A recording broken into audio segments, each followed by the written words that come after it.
Sebelum masuk ke pelajaran, Bapak absen terlebih dahulu. Tengah dia. Akan bertanya.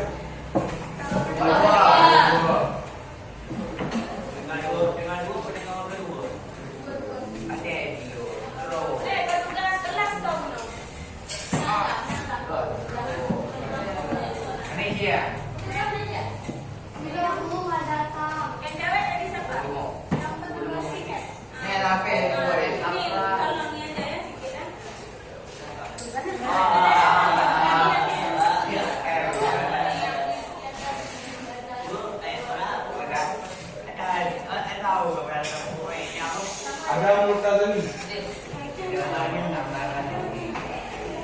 Al-Farisi, Al-Ra,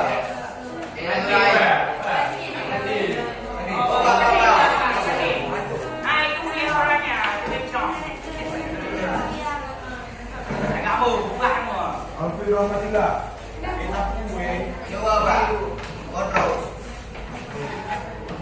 Andrian Maulana,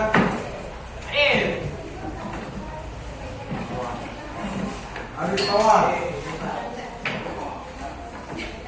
Aura Adia, Dipasya, Rizka Sudraja, Antonia, Fadlatul Aina, Azraka, Sudayanti, Aura Lubisa, Islamul Afka, Amaluki, dan Abrar Maulana, Abrar,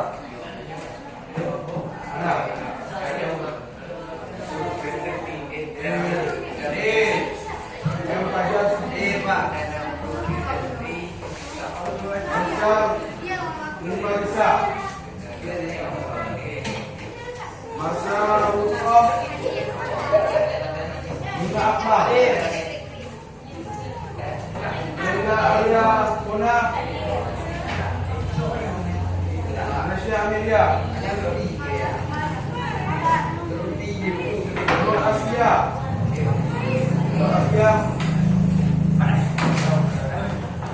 Rafael Aula,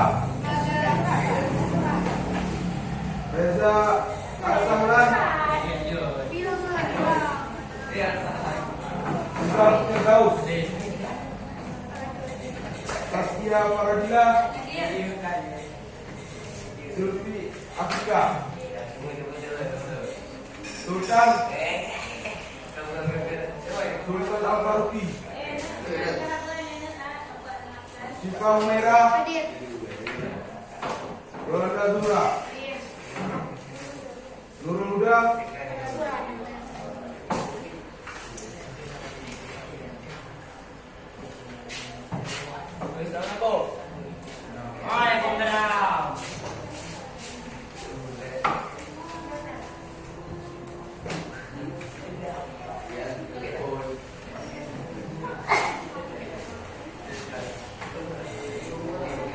Ahmadul Abrar,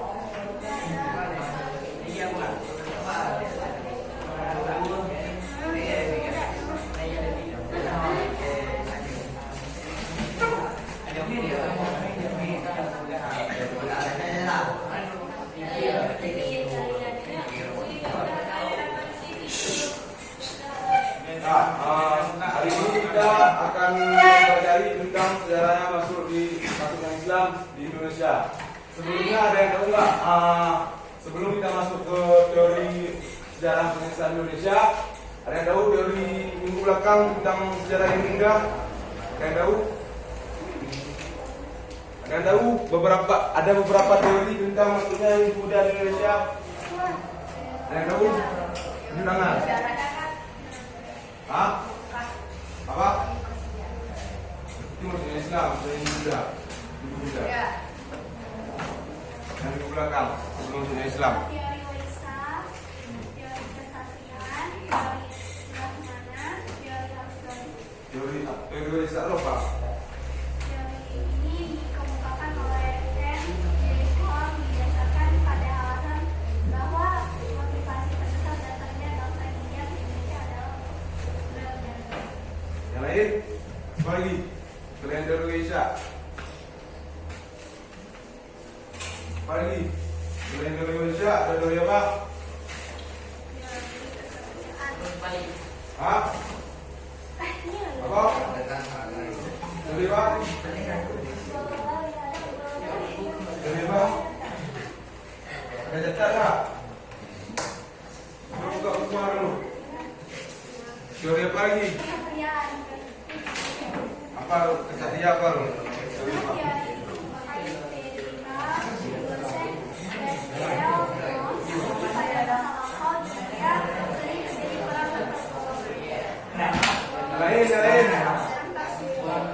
Yang lain apa lagi? Selain teori kesatria ada apa? Teori apa? Ramana. Arus balik. Ada yang tahu nggak teori arus balik itu apa? Ada yang tahu nggak teori arus balik itu apa?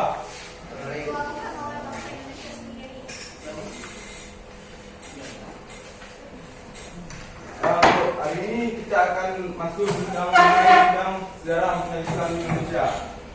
Di sini ada teori sejarah Islam pertama kali masuknya Islam ke Indonesia. Ini ada tiga teori sejarah Islam pertama kali masuk ke Indonesia. Yang pertama ada teori darat. Ada yang tahu nggak apa itu teori darat?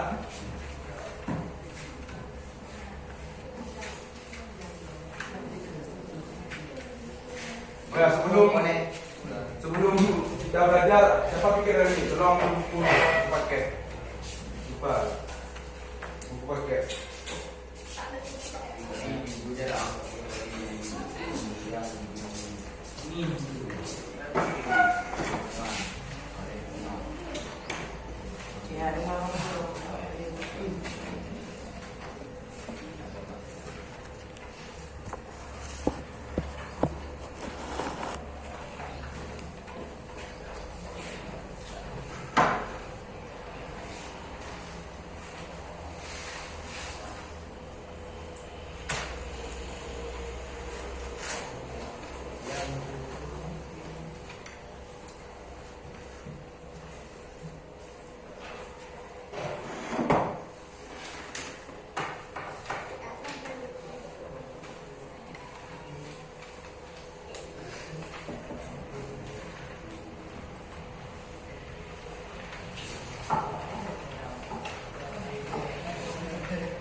Ada yang tahu nggak apa tentang teori udara.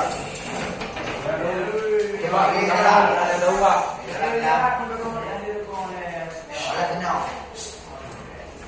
Apa?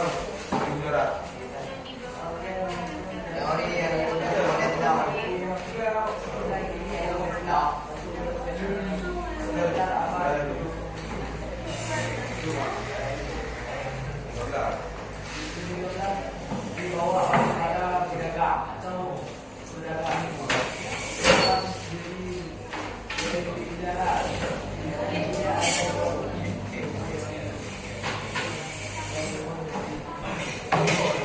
Juga ada teori muka. Dan tahu nggak apa teori muka? Dan tahu nggak teori muka?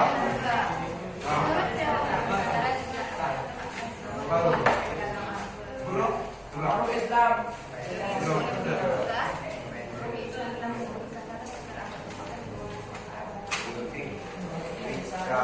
Ya, yang terakhir ada teori Persia. Dan tahu teori Persia? Teori Persia. Siapa yang pertama kali membawa teori Persia masuk ke Indonesia?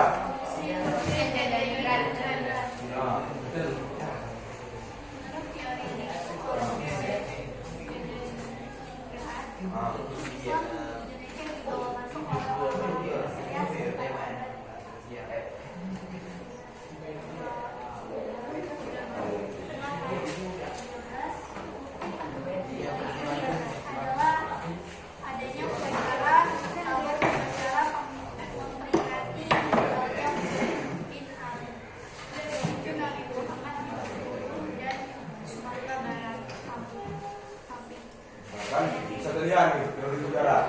Teori ini sendiri ditemukan oleh sarjana Belanda dari Universitas Leiden pada abad ke-19. Yang pertama di Pinnevel, dia mengatakan bahwa proses kedatangan Islam Indonesia berasal dari udara pada abad ke-7 sampai abad ke-13. Kemudian teori udara ini terletak di India bagian barat, berdekatan dengan Laut Arab. Dan menurut orang-orang Arab yang bermazhab Syafi'i telah bermukim di udara dan melebar sejak awal Hijriah atau abad ke-7 Masehi. Namun yang menyebarkan Islam Indonesia menurut Pinnevel bukanlah dari orang Arab langsung. Pinnevel bukan dari orang Arab langsung, melainkan pedagang udara yang telah memeluk Islam dan kemudian dia berdagang di dunia timur dan termasuk ke Indonesia. Kemudian ada teori muka. Teori muka yang ditemukan oleh ulama sekaligus sastrawan Indonesia, dan yaitu Haji Abdul Karim Amrullah atau Buya Muka pada tahun 1958 yang mengatakan bahwa proses masuknya Islam ke Indonesia itu langsung dari muka atau Arab. Proses ini berlangsung pada abad pertama Hijriah atau abad ke-7 Masehi. Kemudian terakhir ini ada teori Persia. Terus teori Persia ini adalah Hussein Edaningrat, sekaligus sejarawan dan ilmuwan pribumi pertama asal Banten. Dan dia mengatakan bahwa proses kedatangan Islam di Indonesia berasal dari daerah Persia atau Persi yang kini disebut dengan Iran pada abad pertama Hijriah atau abad ke-7 Masehi. Dalam memberikan argumentasinya pada sekitar tahun 1886 sampai dengan 1960, Hussein lebih menitik beratkan analisisnya pada kesamaan budaya dan tradisi yang berkembang pada antara masyarakat Persia dan Indonesia. Kemudian di sini ada proses penyebaran Islam yang ada di Indonesia. Ada yang tahu apa saja proses penyebaran Islam di Indonesia ini? Apa itu teori perdagangan Pak?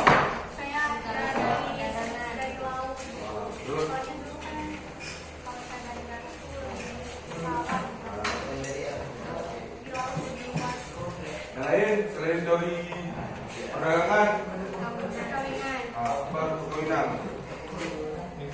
Kenapa bisa terjadi perkawinan? Apa? Yang besar atau yang besar? Tak dengar dengan kawan lain. Pedagang dan juga keluarga menikah dengan perempuan pribumi, putra putri para bangsawan adipati, dan bahkan dengan anggota keluarga kerajaan. Lain selain teori perkawinan, apa lagi? Proses apa lagi? Dakwah. Hah? Dakwah. Kesenian. Apa itu proses menulis dakwah apa?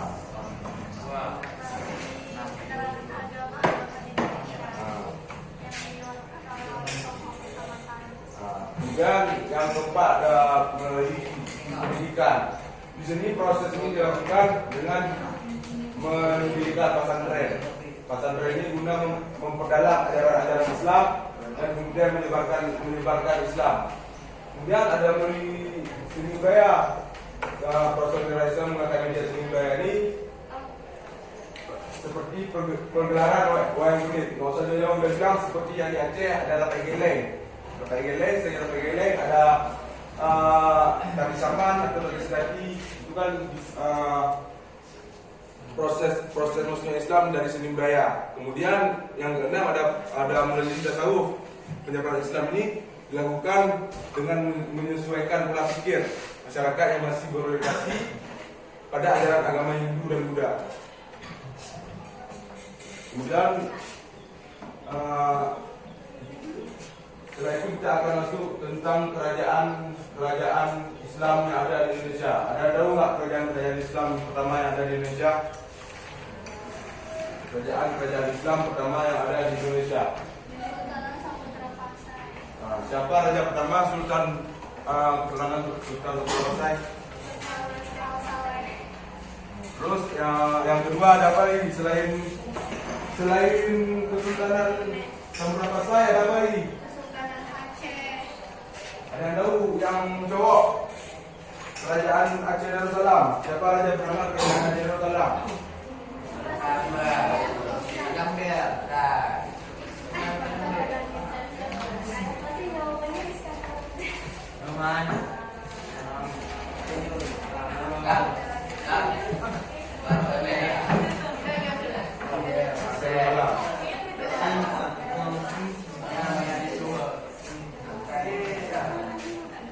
Ada yang tahu nggak siapa raja pertama kerajaan Aceh Darussalam?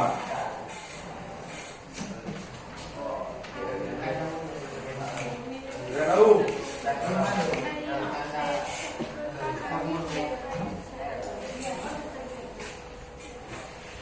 Yang kedua ada kerajaan Aceh Darussalam. Yang ketiga ada kerajaan Demak. Siapa raja pertama kerajaan Demak? Ada yang tahu? Apa? Raden Patah, ya betul Raden Patah.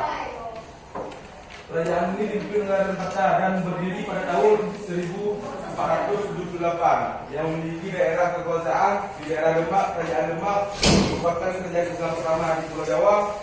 Kemudian yang keempat ada kerajaan Islam Pajang. Ada yang tahu siapa raja pertama dan tahun kapan berdirinya? Ada yang tahu? Hah? Ada yang tahu? Coba. Ada yang tahu? Siapa raja pertama? Hah? Sultan apa? Sultan Agung. Tahun berapa berdiri kerajaan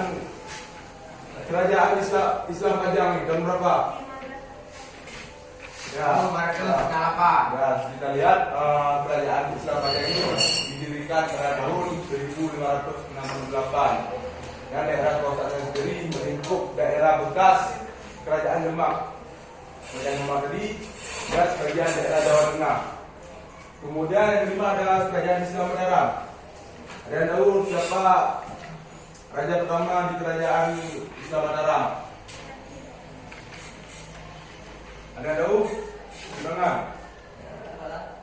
Ada yang tahu? Raja pertama kerajaan Islam Mataram.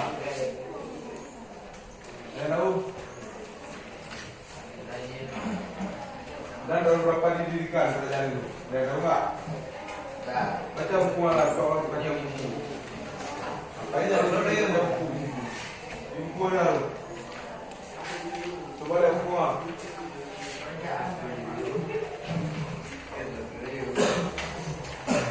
Yang tahu? Kerajaan Islam Mataram. Islam Mataram.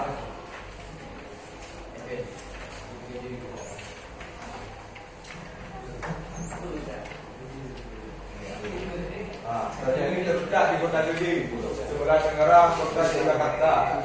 Kerajaan ini merupakan bekas kerajaan Pajang dan nama negeri dan mayoritas orang beragama Islam di Kerajaan Mataram sejak tahun 1478. Kemudian ada Kerajaan Islam Cirebon yang didirikan oleh Raja Marta pada tahun 1430. Dah, untuk sekarang sebelum kita kan akan ada diskusi kelompok, apa berada kelompok yang diberikan oleh seperti sebelumnya, apa kita bagi saja. Kita baginya menurut absennya, boleh? Menurut absen boleh? Nah, itu kalau buat juga, boleh? Apa pilih-pilih ya? Hah? Mana? Pilih-pilih aja? Ya, pilih-pilih aja boleh tak? Kalau enak aja. Yang cowok belum lah, ada kelompok belum? Pilih-pilih aja. Satu kelompok, itu masih malah 6 lah, 5 atau 6. 5 atau 6 orang. Coba untuk kelompok dulu. Coba untuk kelompok. Coba untuk kelompok. Hah? Orang ni kira-kira bilang. Ya. Coba untuk kelompok.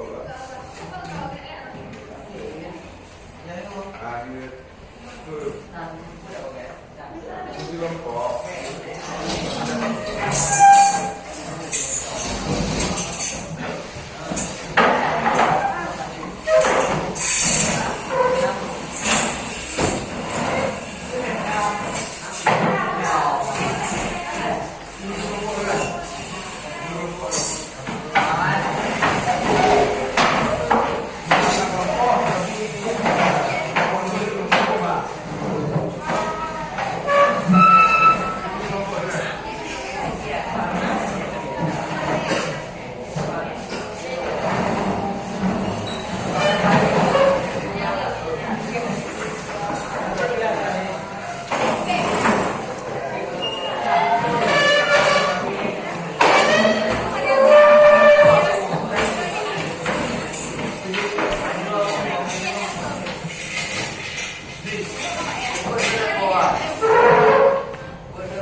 Tulis di kertas lembar. Untuk kelompok 1, kesultanan yang berapa slide.